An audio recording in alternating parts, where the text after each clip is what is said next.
Je vous propose d'aller tout de suite dans le vif du sujet et de faire connaissance avec les trois personnes qui sont à mes côtés. Alice Aupetit, bonjour. Donc, vous êtes pédopsychiatre à l'hôpital de la Pitié-Salpêtrière et au cours de ce sondage et de ses résultats, vous pourrez intervenir, commenter, poser des questions. Franck Bellivier, bonjour. Bonjour. Vous êtes délégué ministériel à la santé mentale et là aussi, au cours de ce sondage, nous comptons sur vous pour, lorsque nous égrenons les résultats, commenter, poser des questions et apporter vos éclairages sous la bienveillance de Luc Balleroy. Bonjour.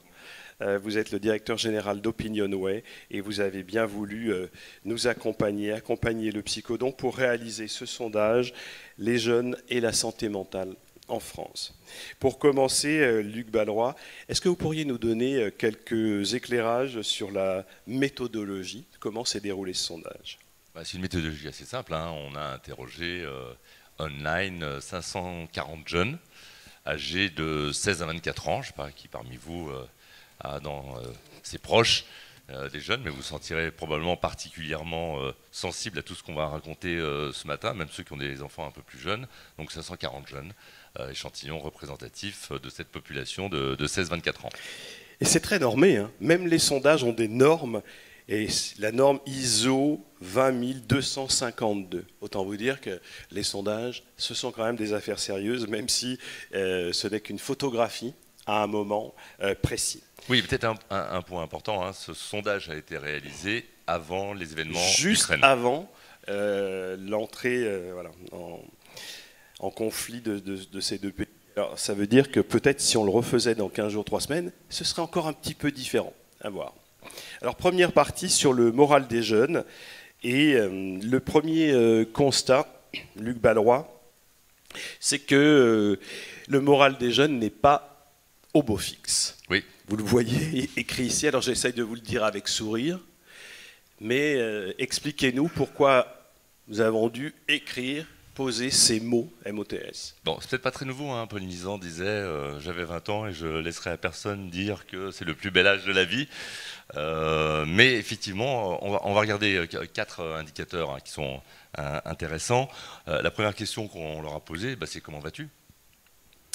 Il n'y en a que 42% qui nous disent qu'ils sont heureux, plutôt heureux, voire très heureux, que 9% très heureux quand même. Mais surtout peut-être le chiffre le plus intéressant qu'on ne voit pas encore, c'est celui des 25% qui nous disent qu'ils sont malheureux, voire très malheureux. 25% c'est beaucoup, parce que c'est 1 sur 4, c'est-à-dire qu'on prend 4 jeunes, pof, il y en a 4, on prend une classe ou une école de 1000 élèves, il y en a 250.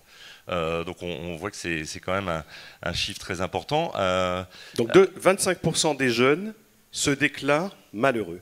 Oui, voire très malheureux pour, vous le voyez, j'ai pas mes lunettes, mais 5% d'entre eux. Alors, on a essayé de regarder dans quel univers ils étaient épanouis ou moins épanouis.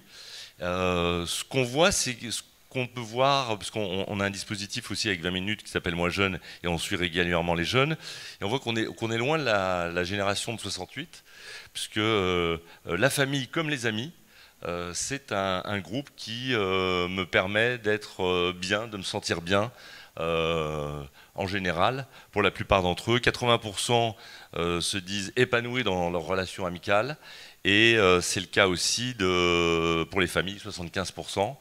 On notera quand même que pour ceux qui se sentent malheureux, le chiffre est plus élevé. 33% se disent non épanouis dans leur famille et 45% dans leur famille et 33% chez leurs amis. Donc quand on n'a pas ce socle, ça ajoute à mon malheur, à mon sentiment de mal-être. Ça, c'est un point important à noter.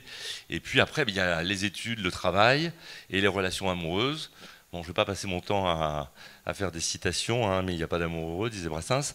On le voit, 56% se disent non épanouis dans leur relation amoureuse. C'est normal, c'est aussi l'âge où on cherche. Mais peut-être plus inquiétant, en tout cas plus inquiétant pour le système éducatif. On a 45% des jeunes qui se disent non épanouis et 17% pas du tout épanouis dans leurs études ou leur travail, avec un chiffre qui, sur ceux qui se disent malheureux, qui monte à 70%. Donc on voit bien que c'est là une source d'angoisse, et c'est ce qu'on voit tout de suite dans la question d'après, puisqu'on leur a demandé quelles étaient leurs principales sources d'inquiétude. Et la première source d'inquiétude, c'est mes études. 61%, c'est le premier élément cité par 35% des gens, on demandait en premier, en deuxième, en troisième. Donc c'est un chiffre extrêmement lourd.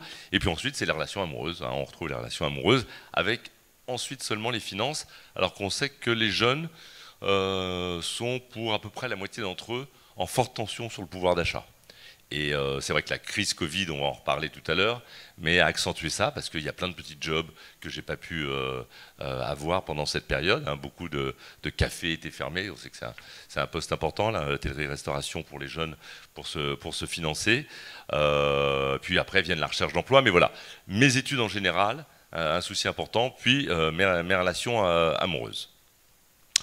Dernier indicateur, et non des moindres, qui rejoint ce que tu as évoqué tout à l'heure sur le monde dans lequel je suis. Est-ce que je me sens confiant dans l'avenir?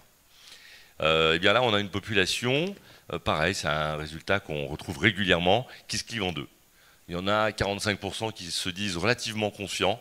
Et on a des jeunes, je dirais souvent, qu'on a tendance à trouver égocentriques. Il faut savoir que dans un monde dans lequel je dirais qui est volatile, incertain, insaisissable. Gérard Mermet disait que c'était un monde liquide. Il y a forcément le besoin de se recentrer et de se recentrer sur soi, sur ce qu'on peut faire et d'avoir confiance en soi.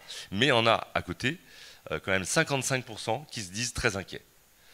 Bon, il faut dire que c'est une génération qui est née quand même avec la chronique de la catastrophe écologique annoncée, sur lequel il ne se passe pas grand-chose. C'est un sujet souvent très important pour les jeunes, l'environnement. Et on voit qu'il y en a quand même dans l'équilibre, 18% qui se disent très inquiets, alors qu'il y en a très inquiets et donc peu confiants, et que 10% qui se disent très confiants. Voilà ce qu'on peut dire sur ce premier élément, sur le moral des jeunes aujourd'hui.